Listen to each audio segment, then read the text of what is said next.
Guys what's up and welcome back to Gravity Circle. और हम लोग पढ़ रहे हैं रेडॉक्स रिएक्शन।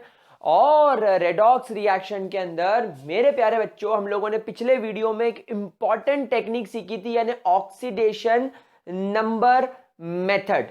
इस मेथड से मैंने आप लोगों को केमिकल रिएक्शन बैलेंस करना बताई थी।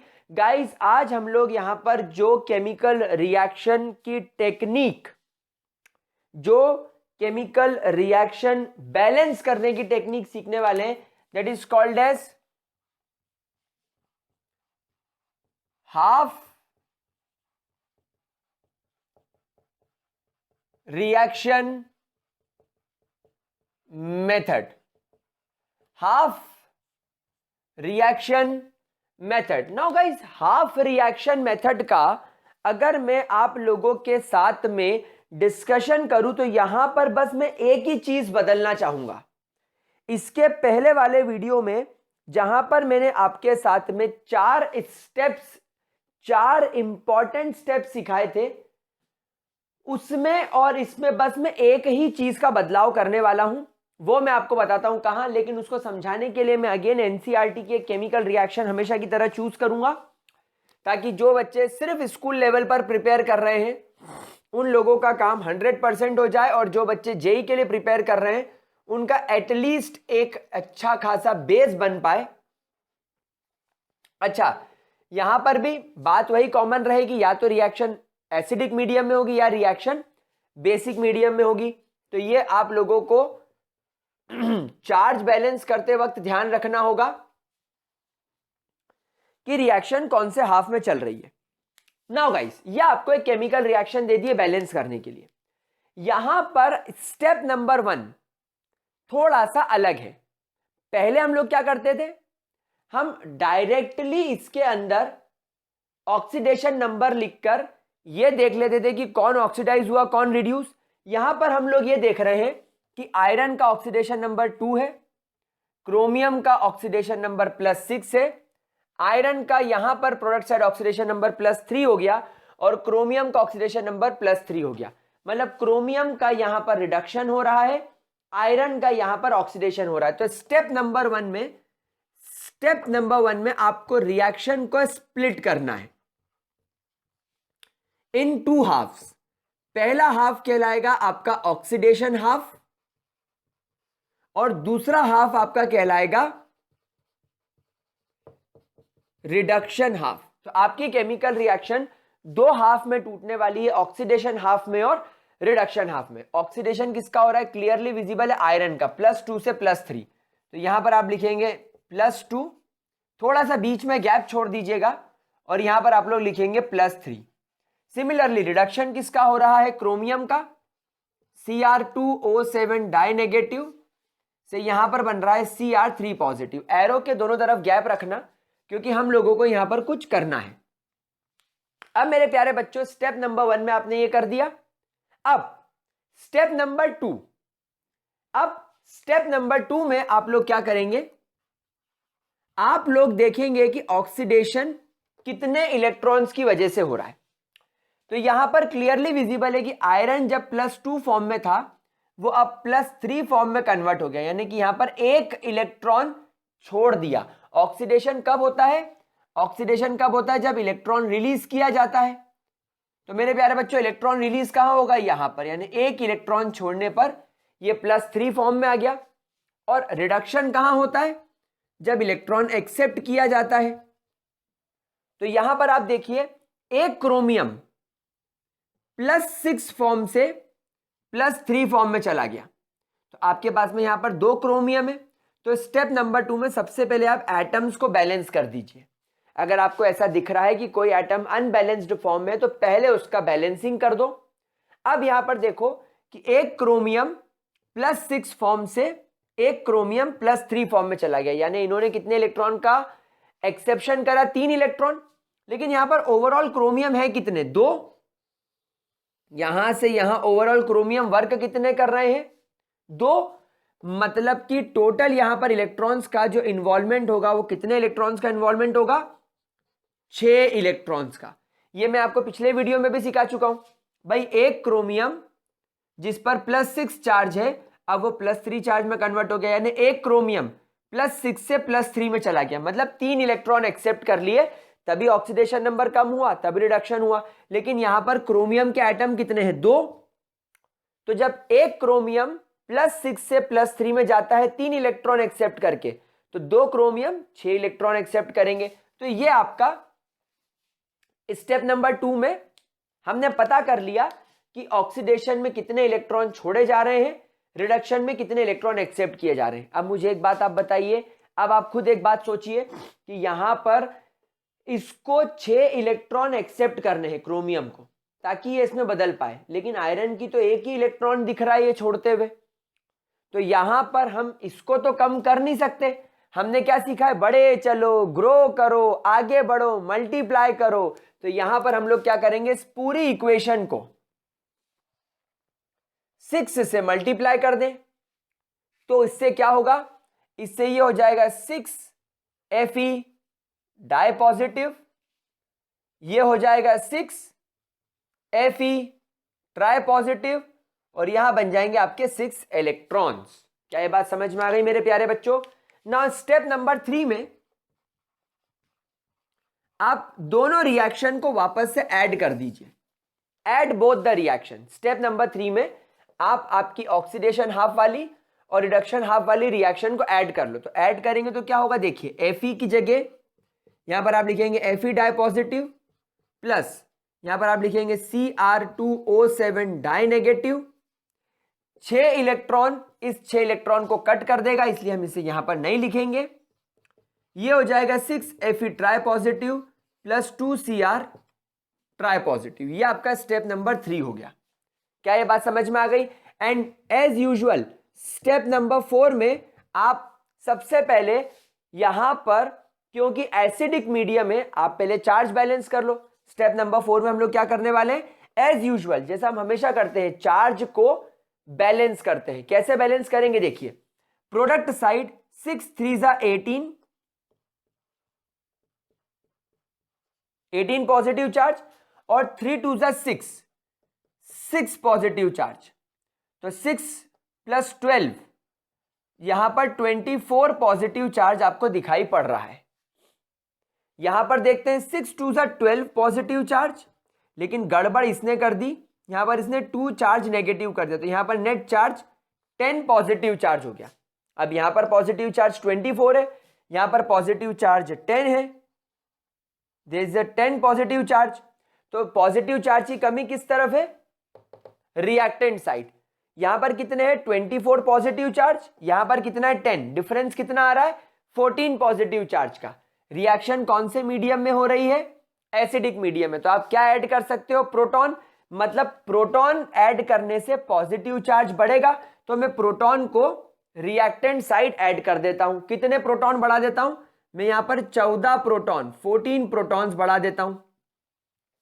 तो जैसे ही मैंने 14 प्रोटॉन्स ऐड करे, नेट चार्ज 24 हो गया, चार्ज दोनों तरफ बैलेंस हो गया। चार्ज दोनों तरफ बैलेंस जैसे ही हुआ, अब बस मैं क्या करता हूं, यहां पर इस तरफ हाइड्रोजन को बैलेंस कर देता हूं।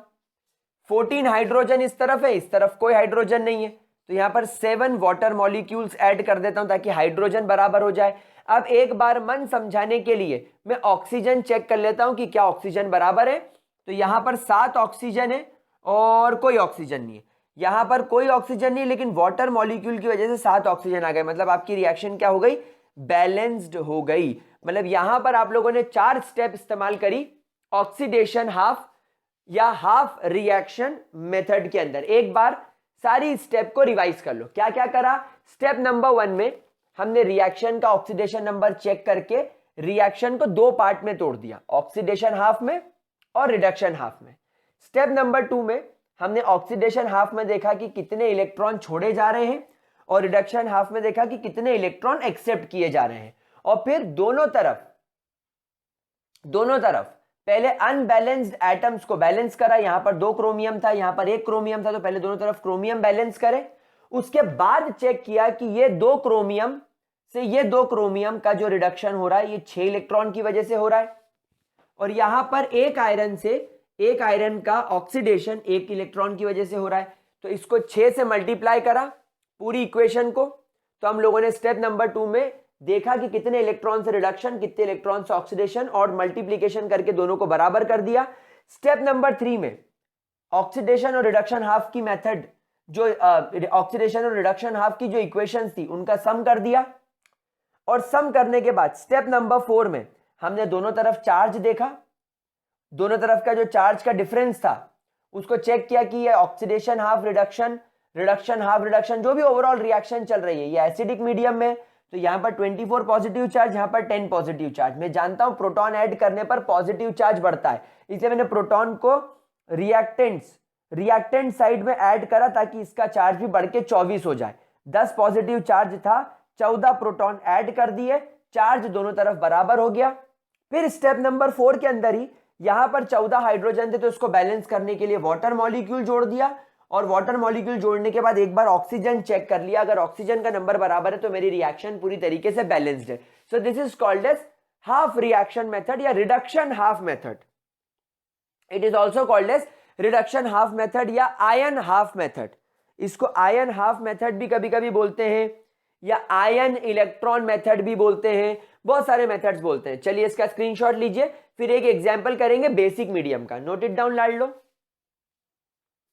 ओके मेरा प्यार प्यार लाल बच्चों, क्या तुम्हें किसी प्रकार की कोई दिक्कत, आप लोगों को कोई परेशानी तो नहीं है? अगर है तो आप मुझसे कह सकते हैं, मैं अभी जाकर आप लोगों के लिए सब कुछ ठीक कर देता हूँ। क्या चोमू मेरा वीडियो देख रहा है? चोमू।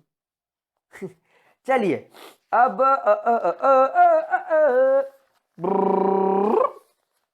ओके, तो अब हम लोग एक केमिकल रिएक्शन उठाते हैं, और मैं तुम्हें चैलेंज करके देता हूं कि तुम लोगों को यह रिएक्शन आ जाएगी, और बहुत ज्यादा जोर से आएगी, इतनी जोर से कि सू भी नहीं आती होगी, जितनी जोर से यह रिएक्शन तुम्हें आएगी।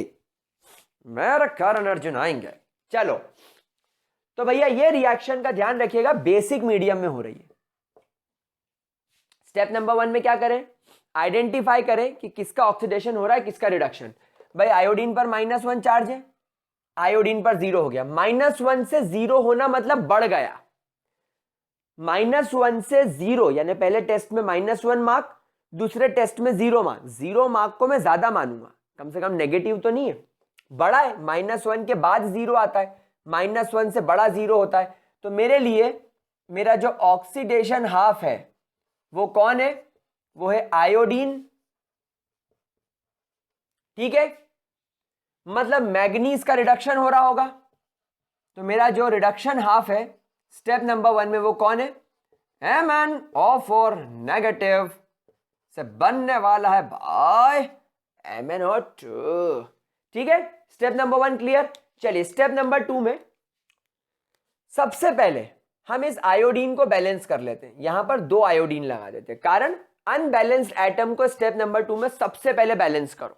नाउ यहां पर आयोडीन पर -1 चार्ज है और ये आयोडीन पर 0 चार्ज है, तो -1 से 0 मतलब 1 इलेक्ट्रॉन।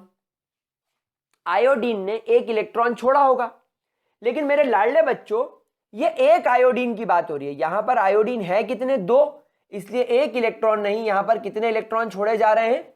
2 इलेक्ट्रॉन। क्या ये बात समझ में आ गई? क्या इसके अंदर किसी भी तरीके की कोई दिक्कत?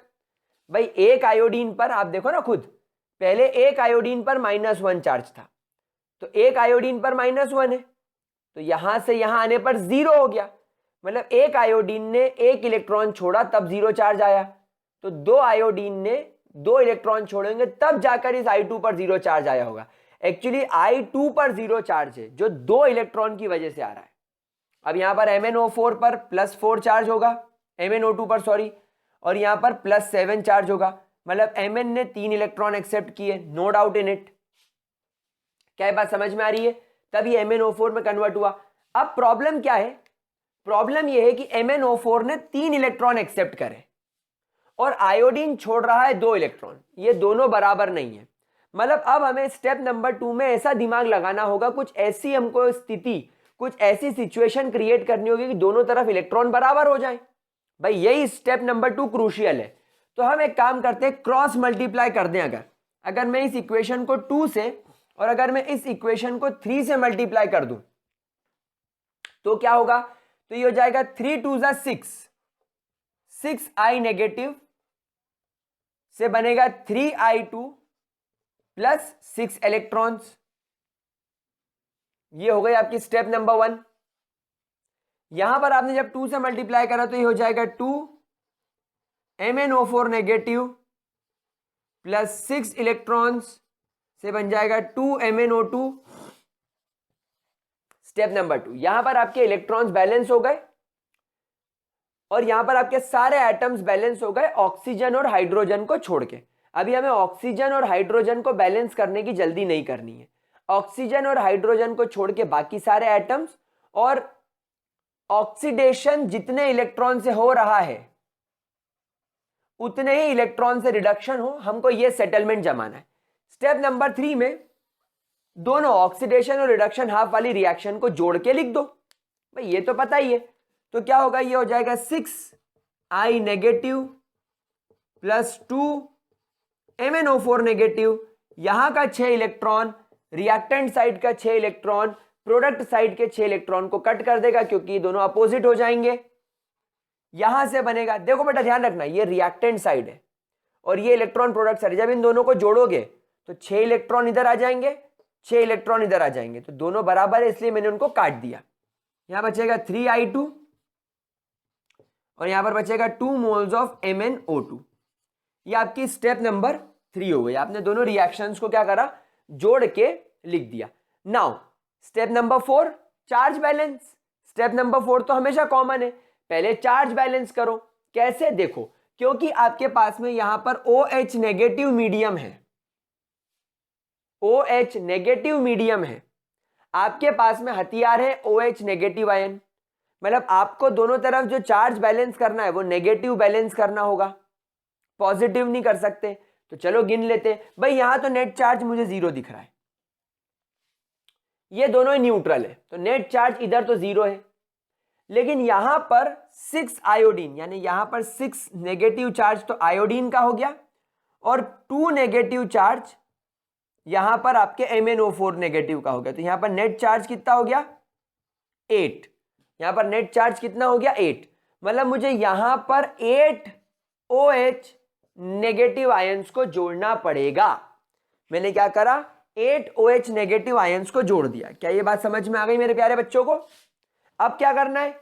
यहां पर कितने हाइड्रोजन? 8 हाइड्रोजन। हाइड्रोजन बैलेंस करने के लिए मुझे यहां पर जोड़ना पड़ेगा 4 मोल्स ऑफ वाटर, ताकि 8 हाइड्रोजन उधर और 8 हाइड्रोजन इधर, 4 2 जा 8, 8 और 8 हाइड्रोजन आपके बराबर हो गए। बस अब क्या करना है? अब एक बार मन समझाने के लिए मैं ऑक्सीजन गिन लेता हूं कि क्या ऑक्सीजन बराबर है। तो 8 ऑक्सीजन इधर और 2 2 जा 4, 8 और 4 12 ऑक्सीजन इधर हो गए, 4 2 जा 8, 8 एंड 4 12 ऑक्सीजन इधर। यस, रिएक्शन आपकी बैलेंस्ड हो गई इन अल्कलाइन मीडियम। क्या मेरे बच्चों को ये बात बहुत अच्छे तरीके से समझ में आ गई? तो गाइस ये आपकी मेथड होती है। इस तरीके से आप लोगों को ऑक्सीडेशन हाफ और रिडक्शन हाफ मेथड में केमिकल रिएक्शन को बैलेंस करना होता है। चलिए इसका स्क्रीनशॉट लीजिए, एक प्रैक्टिस का क्वेश्चन और करवा देता हूं। टेक द स्क्रीनशॉट लाडले बच्चों।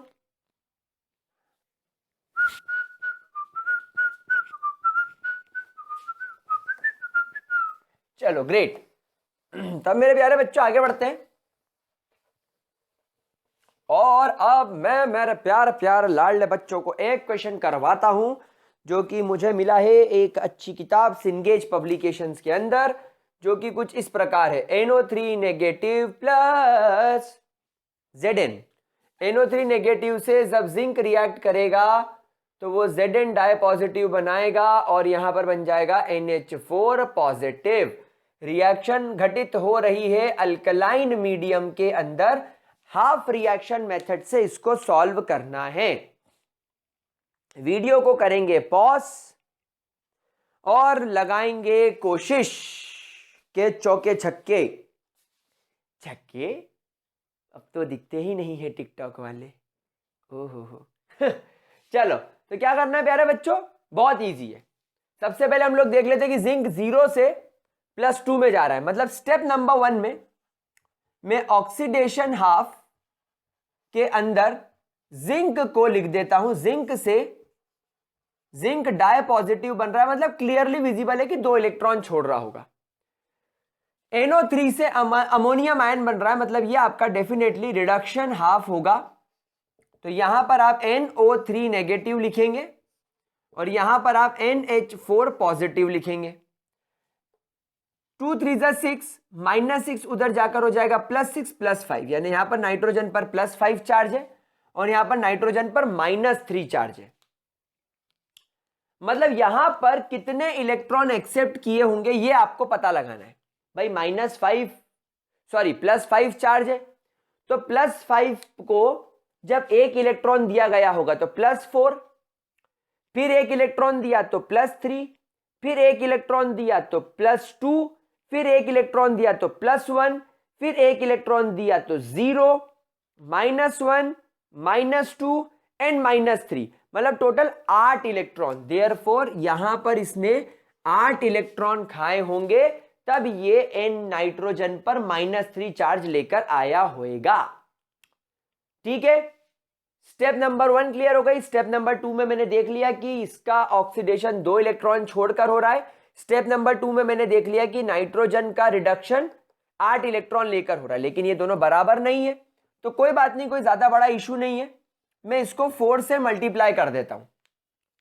तो 4 से मल्टीप्लाई करने पर यह बन जाएगा 4Zn से बन जाएगा 4Zn die positive plus 8 electrons. ये आपका स्टेप नंबर 1 हो गया, ये आपका स्टेप नंबर 2 हो गया।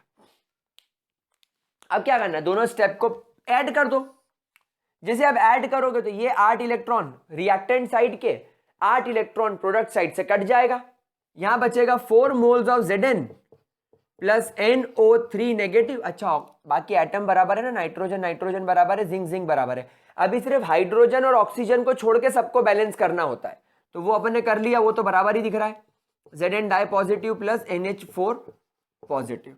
ये आपकी रिएक्शन यहां तक आ गई। अब स्टेप नंबर 4 में आपको चार्ज बैलेंस करना है, लेकिन यहां पर आपके पास में हथियार है OH नेगेटिव, तो इस हथियार का प्रयोग करेंगे मेरे लाडले बच्चों। यहां पर है -1 चार्ज, बस यहां पर +2 और +3। अच्छा, इसको भी तो 4 लिखना था ना, ये 4Zn होगा, तो 4 2 8 +1, यानी यहां पर मेरे प्यारे बच्चों +9 चार्ज है। लफड़ा है, बहुत बड़ा लफड़ा है। अब मेरे पास में हथियार है माइनस वाला, मेरे पास में हथियार कौन सा है, माइनस वाला। मतलब मुझे इस +9 को इतना कम करना होगा, इतना कम करना होगा कि ये -1 के बराबर आ जाए। इस +9 को मुझे इतना कम करना होगा कि ये -1 के बराबर आ जाए। क्यों? क्योंकि अगर मैं OH नेगेटिव को रिएक्टेंट साइड जोड़ूंगा तो ये यहां के माइनस चार्ज को बढ़ा देगा, लेकिन मुझे चार्ज बैलेंस करना है, मतलब दोनों तरफ बराबर चार्ज रखना है। या तो मैं इधर +9 कर दूं या तो मैं इधर -1 कर दूं, लेकिन इधर +9 करने के लिए मुझे प्रोटॉन यानी H+ की जरूरत है, जो अवेलेबल नहीं है। यहां तो OH नेगेटिव अवेलेबल है, तो पहले यहां पर मैं क्या करता हूं, -9 चार्ज बढ़ा देता हूं। मतलब मैं क्या करता हूं, यहां पर 9 OH नेगेटिव ऐड कर देता हूं, तो यहां पर नेट चार्ज हो जाएगा 0। अभी भी यहां पर बैलेंसिंग प्रॉपर नहीं है, तो यहां पर मैं क्या करता हूं, एक माइनस चार्ज और बढ़ा देता हूं। मतलब मैं क्या करता हूं, एक OH नेगेटिव और जोड़ देता हूं। मतलब टोटल मैंने कितने OH नेगेटिव आयन जोड़े, 10 OH नेगेटिव आयन जोड़े, तब कहीं जाकर मेरा नेट चार्ज बराबर हुआ। तो यहां पर मैंने जोड़ दिया कितना, 10 OH नेगेटिव। समझ में आ गई मेरे प्यारे बच्चों को बात। अब बस क्या करना है, हाइड्रोजन बैलेंस करना है। हाइड्रोजन कितने जरा गिनो, ध्यान से गिनना, लफड़े मत करना। 10 हाइड्रोजन तो यहां है और 4 हाइड्रोजन यहां है, तो 10 और 4 14, 14, यानी कि 14 हाइड्रोजन को बैलेंस करने के लिए 7 मोल्स ऑफ H2O, यानी कि 14 हाइड्रोजन मुझे उधर जोड़ने पड़ेंगे। अब एक बार मन समझा लो और ऑक्सीजन को चेक कर लो। यहां पर कोई ऑक्सीजन नहीं, यहां कोई ऑक्सीजन नहीं, यहां पर टोटल 10 ऑक्सीजन, ये 10 ऑक्सीजन, इधर कितने 7 ऑक्सीजन और 3 ऑक्सीजन 10, 7 और 3 10 और 10 ऑक्सीजन बैलेंस्ड है, केमिकल रिएक्शन फुल फ्लेजेड तरीके से बैलेंस हो गई। तो क्या था इसके अंदर? कुछ भी नहीं था मेरे प्यारे बच्चों। Now it's all up to you कि आप कितनी ज्यादा प्रैक्टिस मारते हो, आप कितना ज्यादा इसके लिए प्रैक्टिस करते हो। जितनी प्रैक्टिस करोगे उतना मजा आएगा। तो गाइज यहां पर मैंने आप लोगों को सिखा दी है how to balance the redox reaction.